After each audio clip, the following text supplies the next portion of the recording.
नमस्कार। के तपाईले पनि मौरी पाल्न सोच्नु भएको छ अथवा घरमा पहिलेदेखि मौरी छ तर कसरी व्यवस्थापन गर्ने भन्ने बारे खासै आइडिया छैन भने यो भिडियो पक्कै पनि तपाईकै लागि हुन सक्छ। मौरी गोला व्यवस्थापनको सबभन्दा महत्त्वपूर्ण पक्ष हुन्छ मौरी गोला निरीक्षण। र आज हामी मौरी गोला निरीक्षण कसरी गर्ने भन्ने बारे चाहिँ यो भिडियो प्रस्तुत गर्न गइरहेछौँ।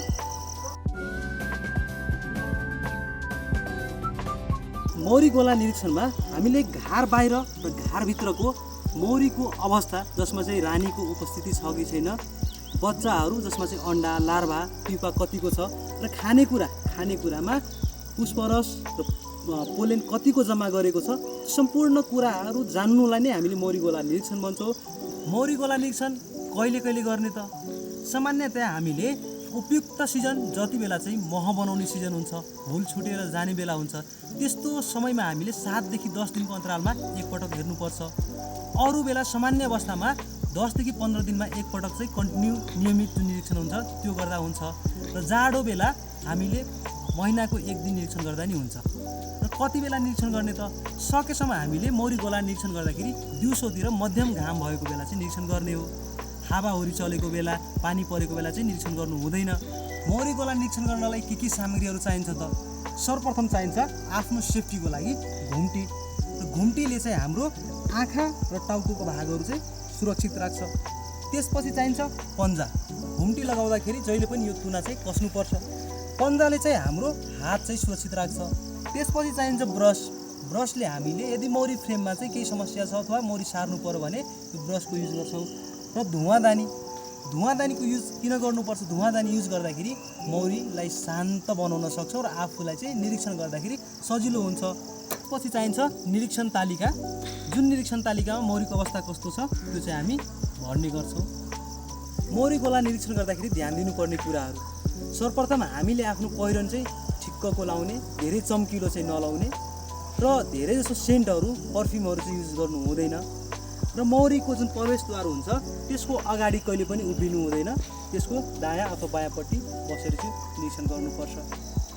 र मौरी रिसाएमा चाहिँ हामी धेरै चाहिँ आत्तिनु हुँदैन, सकेसम्म मौरीलाई चाहिँ असर नपर्ने गरी चाहिँ बिस्तारै फ्रेमहरू निकाल्दै निरीक्षण गर्नुपर्ने हुन्छ। अब यसपछि हामी मौरी गोला निरीक्षण गर्नतिर लाग्छौँ। मौरी गोला निरीक्षण गर्दाखेरि हामीले बाहिरबाट पनि निरीक्षण गर्न सक्छौँ। जस्तै मौरीले कतिको ओहोरदोहोर गरिरहेछ त्यो हेरेर पनि थाहा पाउन सक्छौँ। र मौरी घार अगाडि यदि मौरीहरू मरेको छ भने केही समस्या होला भनेर बुझ्न सक्छौँ। अनि मौरी चाहिँ कुट बोकेर चाहिँ गइरहेछ भनेर चाहिँ यो मौरी चाहिँ स्वस्थ छ भनेर बुझ्न सक्छौँ। अब भित्री निरीक्षण गर्दाखेरि हामीले प्रवेशद्वारमा थोरै धुवा दिने यसरी, अनि त्यसपछि साइडको जुन भेन्टिलेसन छ त्यो भेन्टिलेसनमा पनि यसरी चाहिँ थोरै धुवा दिने। अनि यसपछि हामीले यो बाहिरी ढक्कन चाहिँ बिस्तारै खोल्छौँ। अनि बाहिरी ढक्कन खोलिसकेपछि भित्री ढक्कन पनि खोल्छौँ। अनि भित्री ढक्कन खोल्दाखेरि हामीले यो भित्र मौरी कहिलेकाहीँ हुनसक्छ, यहाँ थुप्रै त्यो चाहिँ ख्याल गर्नुपर्छ। अनि यसलाई चाहिँ बिस्तारै यसरी चाहिँ अगाडि चाहिँ ठड्याएर चाहिँ राख्नुपर्ने हुन्छ ताकि यहाँ बसेका मौरीहरू चाहिँ भित्र चाहिँ सजिलोसँग जाओस्। र यसपछि घारभित्र क्रमशः हामीले रानीको अवस्था, बच्चाहरूको अवस्था, खाना जसमा चाहिँ मह र पोलेन हेर्छौँ, र अरू चाहिँ शत्रुहरू छ कि छैन त्यो सबै कुरा चाहिँ हेर्छौँ। र हामीले बिस्तारै यो फ्रेम चाहिँ निकाल्छौँ थोरै स्लाइड गरेर। अनि बिस्तारै निकालिसकेपछि हामी चाहिँ यो फ्रेममा रानी नहुन नि सक्छ, हुन पनि सक्छ। त्यही भएर हामीले ओभरअल सबै कुरा यसमा चाहिँ जस्तै हामीले यो फ्रेममा हेर्न सकिरहेछौँ, यहाँ चाहिँ अन्डा पारेको पनि छ, यो साइडतिर अन्डाहरू पनि हेर्न सकिरहेछौँ, र यतापट्टि हेर्दाखेरि लार्भाहरू पनि यहाँ चाहिँ हेर्न सकिरहेछौँ। र यो साइडमा चाहिँ प्युपा अवस्थामा गएका पनि छ र प्युपाहरू पनि हेर्न सकिरहेछौँ। ओभरअल हेर्दाखेरि यो फ्रेममा चाहिँ अन्डा पनि छ, लार्भा पनि छ, प्युपा पनि छ, र यो बेसको कर्मी मौरीहरू पनि छ। भनेपछि यसरी नै पालैपिलो हामीले सबै फ्रेमहरू चाहिँ निकाल्दै हेर्दै गर्नुपर्छ। र रानी मौरी एउटा घारमा चाहिँ एउटा हुन्छ, त्यो चाहिँ जुनसुकै फ्रेममा हुन्छ। र हामीले पालैपिलो रानीको अवस्था पनि हेर्नेछौँ।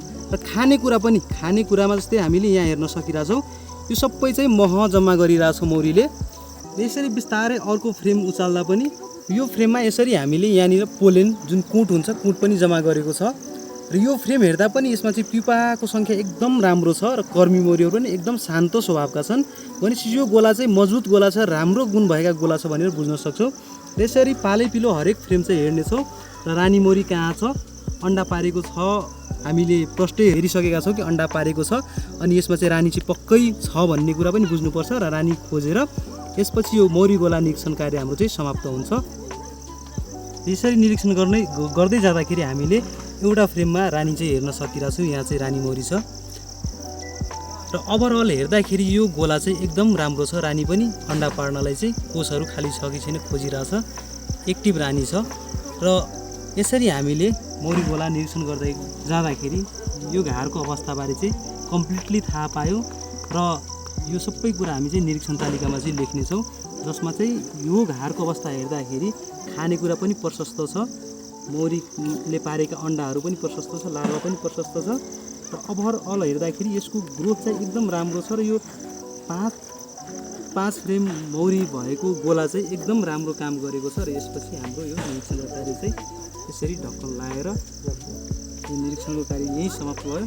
मौरी गोला निरीक्षण गरिसकेपछि मात्र हामीलाई थाहा हुन्छ यो घारको अवस्था कस्तो छ, यो गोला कमजोर छ कि बलियो छ, अथवा खाना दिनुपर्ने छ कि यसमा चाहिँ कुनै समस्या छ अथवा रोग लागेको छ अथवा शत्रुले दुःख दिएको छ।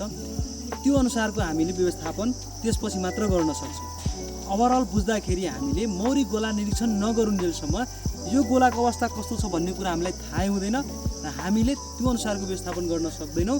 र त्यो गरेनौँ भने चाहिँ मौरी गोला नासिन सक्छ।